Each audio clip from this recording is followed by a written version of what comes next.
نحمده ونصلي ونسلم على رسوله الكريم أما بعد فأعوذ بالله من الشيطان الرجيم بسم الله الرحمن الرحيم يا أيها الذين آمنوا كتب عليكم الصيام كما كتب على الذين من قبلكم لعلكم تتقون صدق الله العظيم.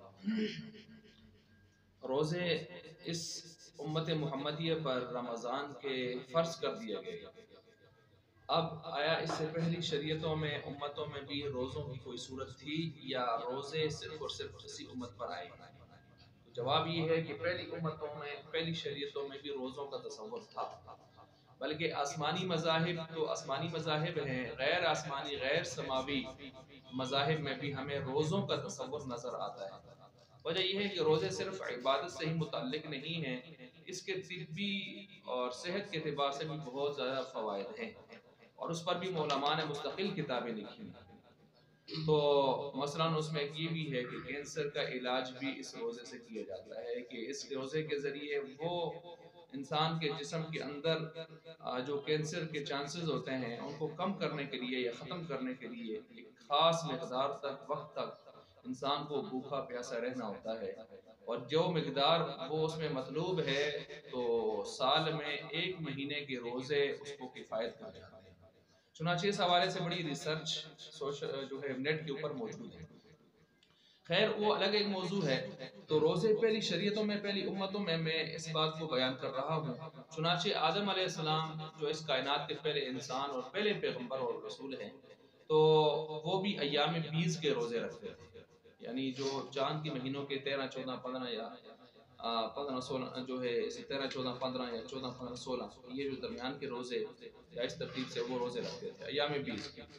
پھر حضرت داؤد علیہ السلام کو دیکھیں اور حضرت نوح علیہ السلام کو دیکھیں، اور نوح علیہ السلام وہ سال کے 12 مہینے روزے رکھتے تھے، اور حضرت داؤد علیہ السلام 6 مہینے روزے اور 6 مہینے افطار، اور عیسیٰ علیہ السلام 1 دن روزہ اور 2 دن افطار، یعنی سال میں 4 مہینے روزے رکھتے تھے.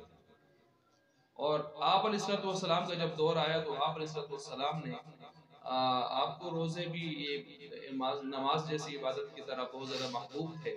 چنانچہ آپ علیہ السلام محرم کا روزہ اور عرفہ کا روزہ اور پھر اسی طرح جو ہے جمعرات کا روزہ اور سوموار کا روزہ اور اس طرح کے مختلف روزے، ایام 20 کے روزے، عاشورہ کے روزے، تو یہ آپ علیہ السلام رکھا کرتے تھے. پھر اس کے بعد کرتے کرتے سن 2 ہجری میں رمضان کے روزے فرض ہو گئے، اور پھر روزوں کی یہ ترتیب آگے چل پڑی.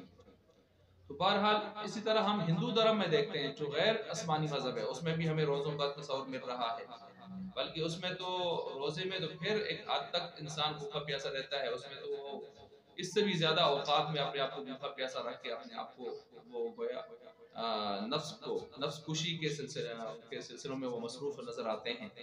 اور بدھ مت اس میں بھی برت کے نام سے ایک سلسلہ جاری ہے.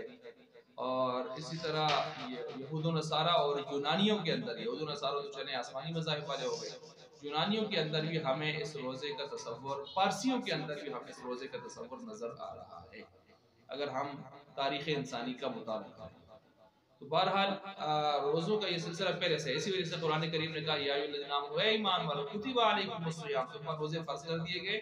لیکن یہ کوئی نئی بات نہیں ہے کہ آپ پر ہو گئے، بلکہ اس سے پہلے بھی روزے کما کتب علی الذین من قبلکم، اس سے پہلے بھی روزے آتے رہے ہیں، تم سے پہلے لوگوں پر ان پر بھی روزے آتے رہے ہیں.